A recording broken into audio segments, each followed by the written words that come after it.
Ladies and gentlemen, welcome to the Spirit Theater. Tonight FS feature is the Japanese horror tale, The Legend of Hasshaku-sama. I am Aqua, your host for this evening. For the best experience, I recommend wearing headphones. Let the atmosphere surround you. Now then, are you ready? Let the performance begin. Enjoy. FS hometown was just under a 2-hour drive away. A quiet farming village wrapped in the kind of atmosphere I loved. When I got my motorcycle in high school, I often rode there alone summer, winter, any chance I had. My grandparents would greet me with warm smiles. "It's FS, good to see you again," the FD say. But the last time I visited was right before my final year of high school. More than 10 years have passed since then. Not because I didn't FD want to go, but because I couldn't FT. And here FSY. It was just after spring break had begun. The weather was beautiful, so I rode my motorcycle to my grandfather FS' house. The air was still cold, but the sunlit veranda was warm and comfortable. I stretched out and relaxed there for a while. That FS when I heard it. A strange sound, not mechanical. It felt human, but the tone was odd, somewhere between a muffled voice and a half-whisper. Puzzled, I looked toward the garden. That FS when I noticed the hat. It wasn't FT resting on top of the hedge. It was moving, sliding sideways along the hedge. And then, at a break in the greenery, I saw her. A woman. The hat was on her head. She wore a pale, almost white dress. But the hedge was nearly 2 meters tall. For her head to rise above it, she had to be impossibly tall. Frozen in shock, I just stared. The woman drifted past and soon vanished from sight. The hat disappeared with her. And just like that, the sound was gone. Silence, as if it had never been there. At the time, I brushed it off. Maybe she was just a really tall woman, wearing massive platform boots.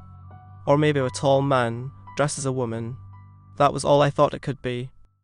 Later, while sipping tea in the living room, I casually told my grandfather and grandmother about what I had just seen. I just saw a really tall woman. Maybe the man in disguise? At first, my grandparents only responded with a half-hearted, "Oh, really?" But then I added, she was taller than the hedge, wore a hat, and kept making this strange sound, ipapopo. That FS when they froze. Their movement stopped completely, like time itself had paused. Then suddenly, my grandfather leaned forward, his face sharp, almost angry. "When did you see her? Where exactly? How much taller than the hedge?" His voice was fierce, demanding. Pressed under his intensity, I answered as best I could. Without another word, he stood, walked out to the hallway, and picked up the phone. The sliding door closed behind him. I couldn't FT hear the conversation. Meanwhile, my grandmother sat trembling, her hands shaking ever so slightly. When my grandfather returned from the phone call, his expression was grim. "UFLL, stay here tonight. No, I can FT let you go home now." My chest tightened. Had I done something terribly wrong? I replayed everything in my head, but I couldn't think of anything. I hadn't FD gone looking for that woman. She appeared before me. Grandfather turned to my grandmother. "Take care of him. I am going to fetch Kay." Without another word, he left in his small truck, disappearing down the road. I turned to my grandmother, nervous. Did I do something wrong?" Her voice trembled as she answered. "It seems you FE been marked by Hasshaku-sama."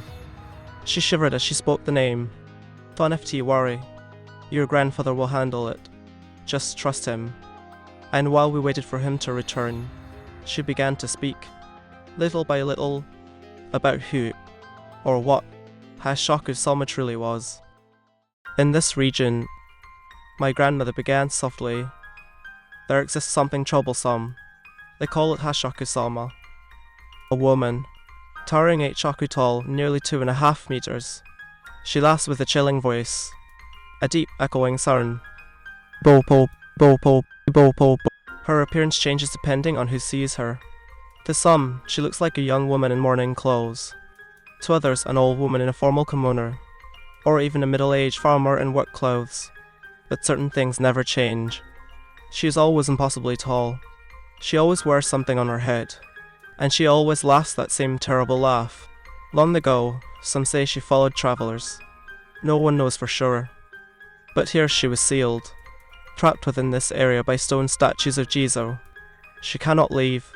If Hasshaku-sama sets her eyes on you, you will be taken within a few days. Your life stolen away. The last time someone died from her curse was 15 years ago. The Jizo statues were placed at the village borders, east, west, south, and north. It was the only way to block her paths.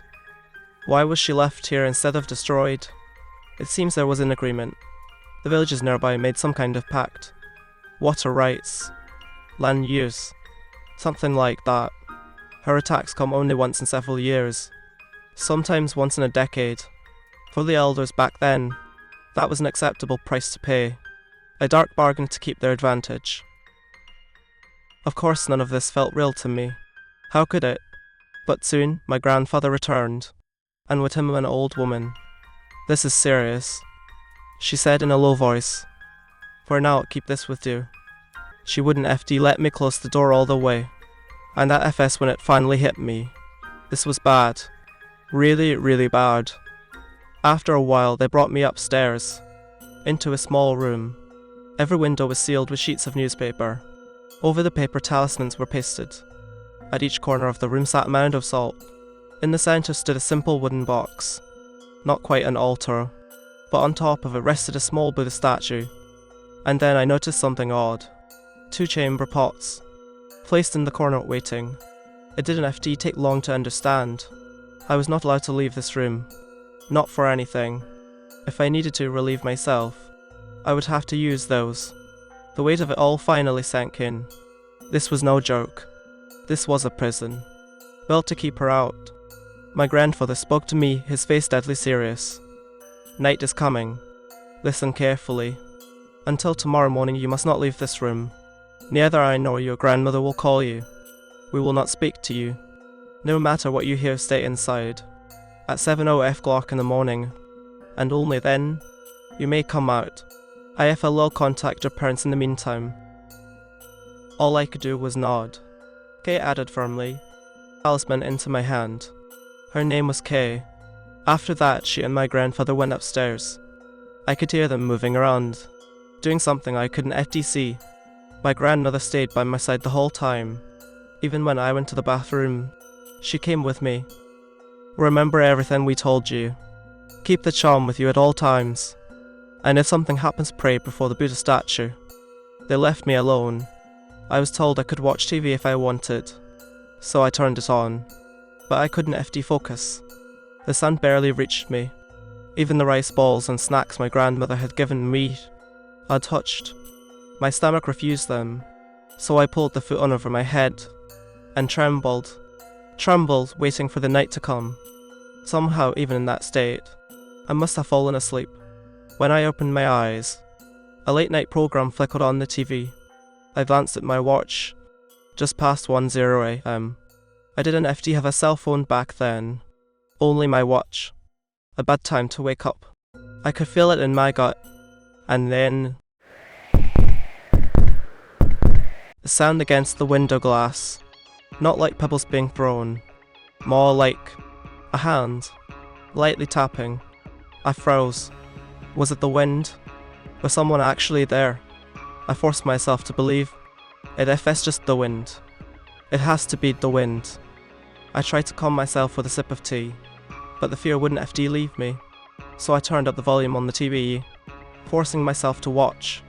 That FS when I heard it. My grandfather FS voice. "Hey, are you alright? If you feel scared, you don't have to push yourself." Instinctively, I stepped toward the door, but then I remembered his words. "No matter what you hear, we will not call you." And then, again, "How are you? You can come over here if you like." It sounded exactly like him. Almost. But I knew.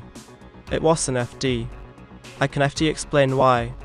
But the moment I realized it, chills exploded across my body. I glanced at the corner of the room, the mound of salt. Its surface had turned black. Panicked, I rushed to the small Buddha statue, clutching the charm tight. I pressed my hands together and whispered desperately, "Please, please help me." That FS when I heard it.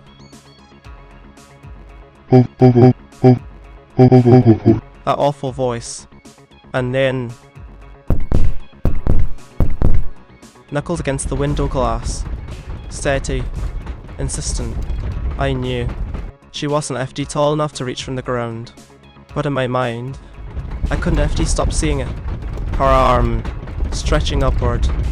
Her hand, wrapping against the glass. All I could do was pray. Pray to the Buddha before me. Pray with everything I had. That night felt endless. Every second dragged on like an eternity. And yet morning came. The TV I had left on was now playing the morning news. In the corner of the screen, the clock read 7:13. The tapping on the glass, the terrible voice, both were gone. At some point I must have drifted off. Or maybe I fainted. I looked around the room. The mounds of salt had turned even darker, stained black, as if they had absorbed something. I checked my own watch. Almost the same time. Cautiously I slid the door open. Waiting there were my grandmother and Kay, both looking pale, but relieved. My grandmother FS eyes filled with tears. Oh, thank goodness, thank goodness. When we went downstairs, my father was already there. Outside, my grandfather appeared at the door. "Hurry, get in the car." In the yard sat a van, a large one out of place, as if it had been prepared just for this. Several men stood waiting nearby. I was rushed inside. It was a 9-seater. They placed me in the middle of the second row. Kay-san took the passenger seat, and the men from the yard climbed in one by one. All 9 seats filled. I realized I was surrounded. Every direction, north, south, east, west, above, below, left, right. 8 guardians, and me in the center. The man sitting to my right, around 50 years old, leaned toward me and whispered, "This is serious. You might feel curious, but from here on keep your eyes shut. Look down. We can't FT see her, but you will. So don't FT open your eyes, until we tell you at FS safe." I nodded silently. Our convoy began to move. At the front, my grandfather driving his small truck.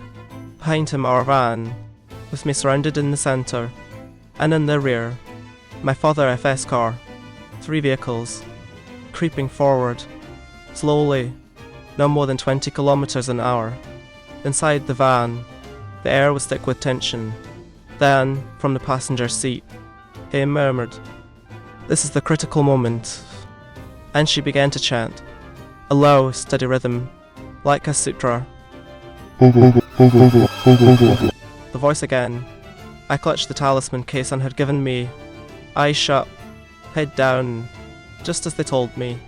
But, for some reason, I peeked. Just a sliver, through my lashes. A glimpse of white, a pale dress, moving alongside the van, step for step, her head above the window, out of sight. Then slowly, it began to lower, tilting, as if to peer inside. A sound escaped me, a sharp gasp. "Witch-itch-itch! Don FD look!" The man beside me barked. I snapped my eyes shut, clenched the talisman tighter, prayed my trembling hands would hold on. The sun began, knuckles against the glass. Even the men around me, who couldn't FT see, who couldn't FT hear the voice, twitched at the noise. Short, nervous murmurs slipped out. They're mammoth. The sound pierced us all. Beside me, KFS chanting grew louder, stronger, and then, suddenly, the voice the tapping stopped. K exhaled. We made it through. Relief swept over the van. The men who had been silent all this time finally spoke. "Thank God, we're free safer."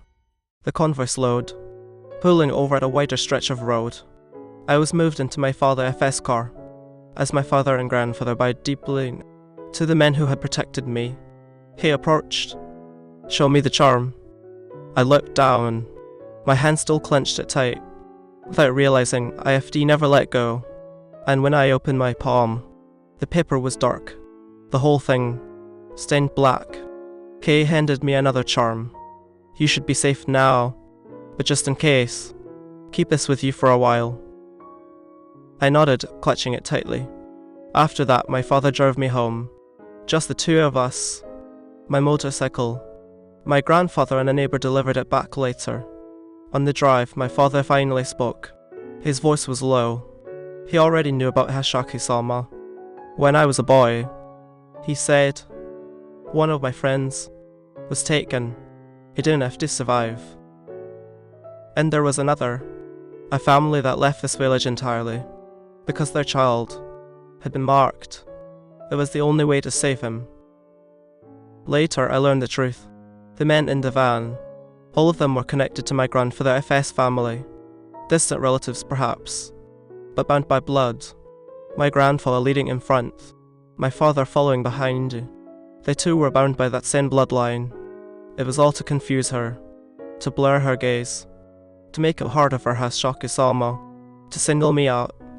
My uncles hadn't FD been able to arrive in time, so even distant kin, those who could rush over at once, were called instead. That was why FD been locked in the room overnight, because gathering 7 men in the dead of night was impossible, and daylight offered more protection than darkness. I was told something else too. If the worst had come to pass, my grandfather, or even my father, were prepared to take my place. After everything, they explained it to me once more, and they warned me never to go back there again. Later, when I spoke with my grandfather on the phone, I asked him, "Did you call out to me that night?" His reply was firm. No, I didn't have to say a word. Chill that ran down my spine was sharper than ever, because I knew then it hadn't FD been him. They told me something else too. Hasshaku-sama FS victims are usually the young, children. There's not yet adults. When you free that age, and filled with fear, if you hear the voice of your family calling gently to you, of course you FD believe it. Of course you FD answer. 10 years passed. The memory of that night had begun to fade, until the day I received a call from my grandmother. The Jesus statue that seals Hasshaku-sama, one of them has been broken. The one that stands on the road, leading to your house. By then, my grandfather had already passed away. I hadn't FD even been allowed to attend his funeral. They told me that in his final days, he made them promise never let him come back here. I tried to tell myself it if it's just superstition, just an old story. But even now, a part of me can FD shake the fear, because of one night, I already hear it again, that voice. Then I know my nightmare is not over.